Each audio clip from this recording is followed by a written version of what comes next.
Welcome folks, before we jump into this lens review, if you haven't already, please head on over to learn.macgranger.com. You can sign up for my mailing list there and grab a free copy of my guide to improving your portraiture. Now, I recently released a video finally getting hands-on and testing out this new 85-1.2, isn't it a monster? And we put it side by side with the 85 1.8 native Z lens and the 1.4G f-mount lens. This shone easily outperformed the other two in terms of image quality, although it takes a hit in terms of handling and value for money.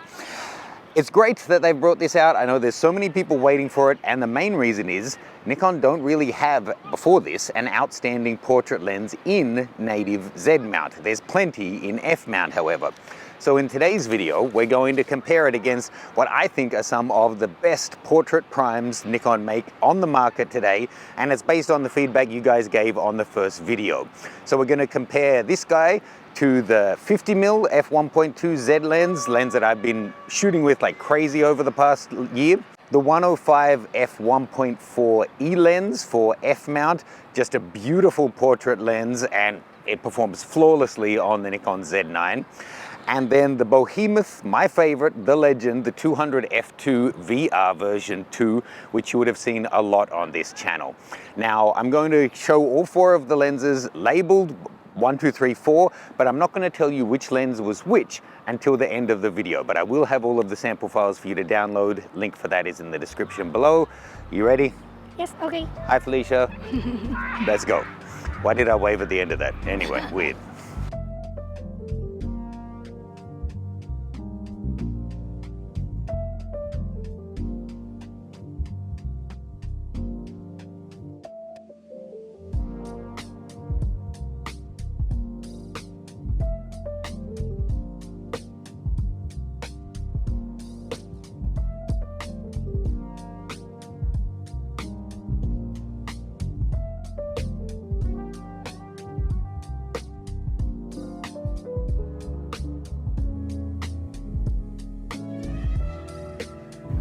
Now, a quick spec comparison shows that there's actually quite a lot in common, at least among the wider of the three lenses.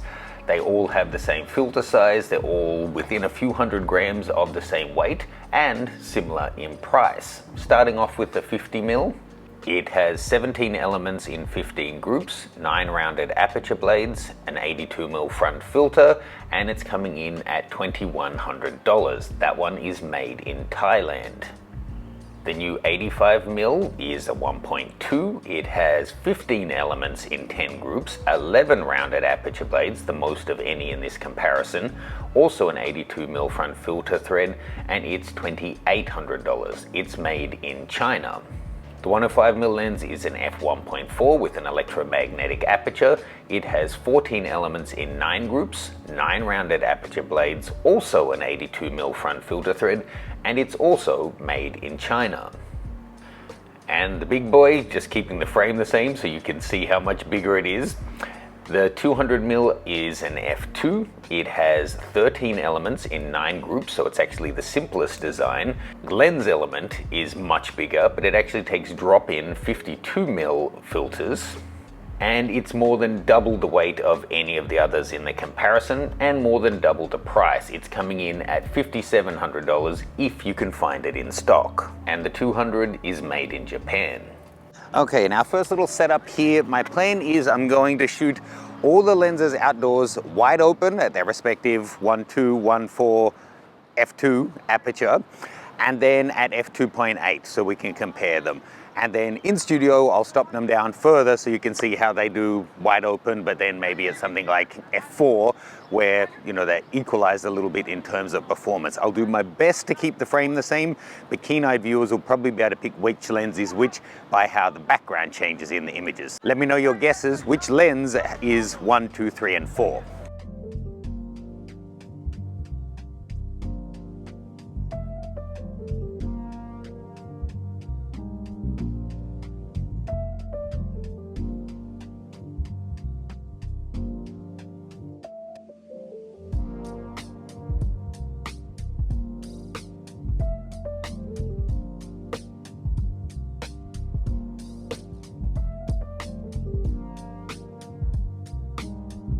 Now, if you're in the Nikon Z system, make sure you check out my expert setup guide. It covers every single camera in the system, shows you every single button and control on all of the different cameras, and takes you through a menu deep dive that explains every option, when you might want to use it, and how to get the most out of your new camera.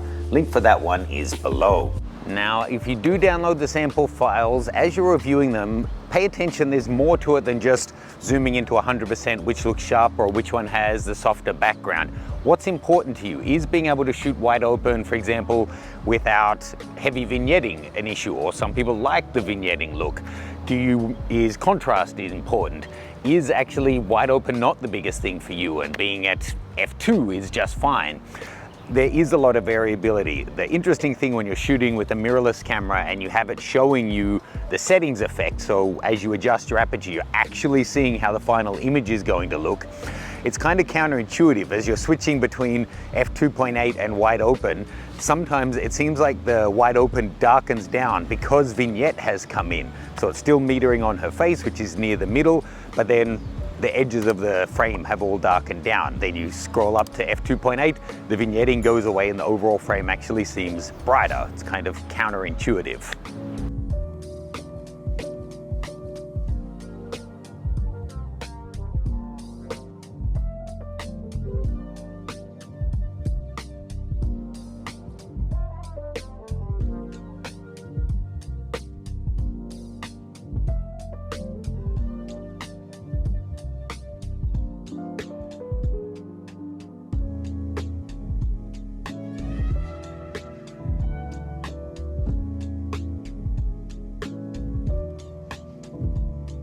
Now, don't think that I'm talking about the 50 just because I'm close here. It's really interesting, this last shot with her head near the top of the frame. Lenses that have a lot of vignetting, it's really apparent because that's all around the edges. So her face was darkening down a lot in some of those shots there. In that last setup you probably saw, you have a significant difference in your field of view with a 50mm, an 85, a 105, and a 200. So it's not just your shallow depth of field that's going to help you clean up a messy background. To emphasize that even more, I'm going to now get a shot with her on the stairs. I shouldn't say her when she's present, with Felicia on the stairs. And then you can just see how much of the background, you can literally count the rows, is going to change on each of the different focal lengths. After that, I've got one other shot I want to do down the alley. Then let's head back in studio, get some vignetting and some studio lit shots so we can really see the kind of detail these lenses can yield.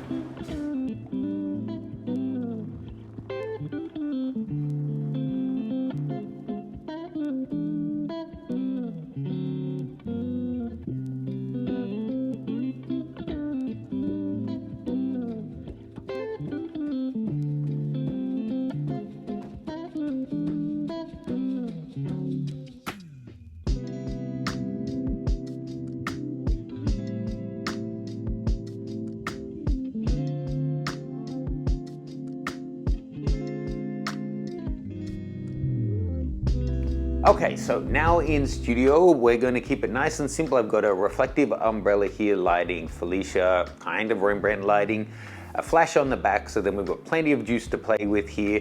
I'm not going to stop them all the way down because every lens looks fantastic at like f8, so I'll shoot them all wide open so you can see the background, but this will take out the perspective effect because you can't really tell on the background, but you'll see how soft it is. So we'll shoot them wide open, and then at f4 on each lens, then let's go through them all, and let me know again in the comments which lens you think was which and which was your favorite overall.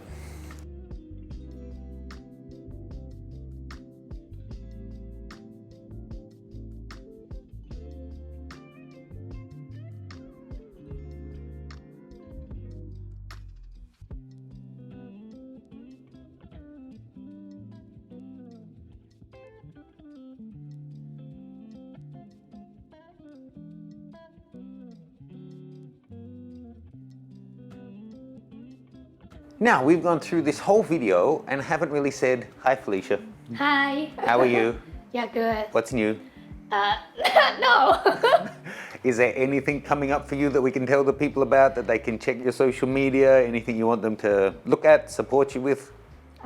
Maybe Instagram, Twitter, and OnlyFans. Okay, link in the description below. We'll probably do a a fast link because I don't know if they disable you if you share OnlyFans, so we'll put some genius link or something. Now, the 4 lenses. I don't want to cop out and not give you my definitive opinion, but you've had a look at the images for yourself. I hope if not, download them and let me know. Before I let you know which lens was which in the run sheet, which do you think it was and which was your favorite? So, let me just tell you. Lens number 1 is, any guesses? The 105. Lens number 2 is the 50.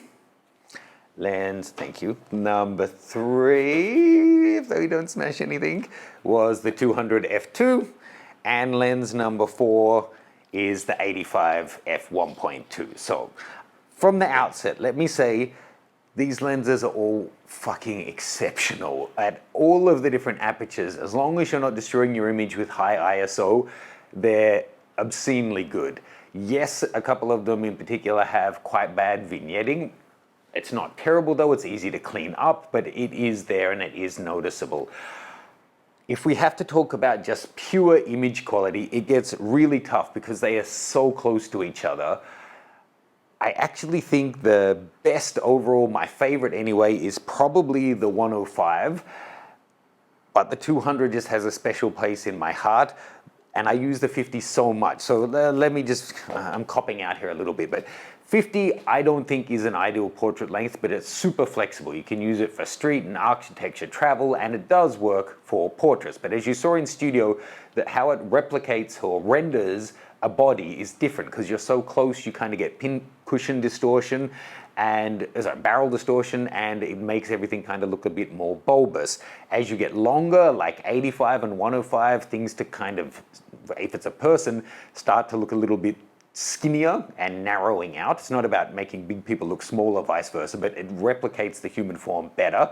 And actually for a tight shot like Head and Shoulders, 200 is the best of the lot. It's the most realistic in terms of rendition, but then you can't use that in tight spaces and it's really hard to do with a full body shot. There, an 85 is gonna work better. So 50, really versatile, supremely good lens. Optically, it's really, really fantastic. The 85, I think, is optically slightly even better for portraits. It's better representation of the body for 3/4 and full-length portraits. I think it works beautifully, but you'll note both of these, using fixed white balance, are cooler than both of the F-mount lenses. So stepping up to the 105, it noticeably gets warmer, and I think for representing a tighter headshot, or a half-body portrait, is a better focal length, and it just performs beautifully. Oh, I should also mention the 85 does focus slightly slower than the 50 does. The 105 is probably slower again, but still completely usable. And the 200, it's the most niche, it's the slowest aperture, but it just works so well on the Z9, probably as good as the 50mm. And for tight headshots in studio, it's flexible and versatile for me because I just find excuses to use it at every opportunity. So if I had to say my favorites, it would still be the 200 f2, the 105 and the 50 are probably even in terms of favorite, and the 85 slightly behind. But it could be, to be honest, that without having a fantastic 85 native to Z mount, I've kind of fallen away from using it, so it's just not in my repertoire. So I think the summary, and I'm not popping out, you've got my hierarchy there, but the summary is they're all fucking fantastic lenses, and you need to think about what focal length works for the kind of portraits you do. So go check out Lightroom catalog, look at your favorite portraits, and see what kind of millimeter focal length they were shot at, and that will kind of answer the question for you, because these are all surefire, can't go wrong, amazing portrait lenses. Let me know your thoughts. Did you guess them correctly, which was which? Check out Felicia's links. Sorry for the huge monologue. Love you. Bye. Check out the guide to improving your portraiture. And I'll say bye a third time. Bye.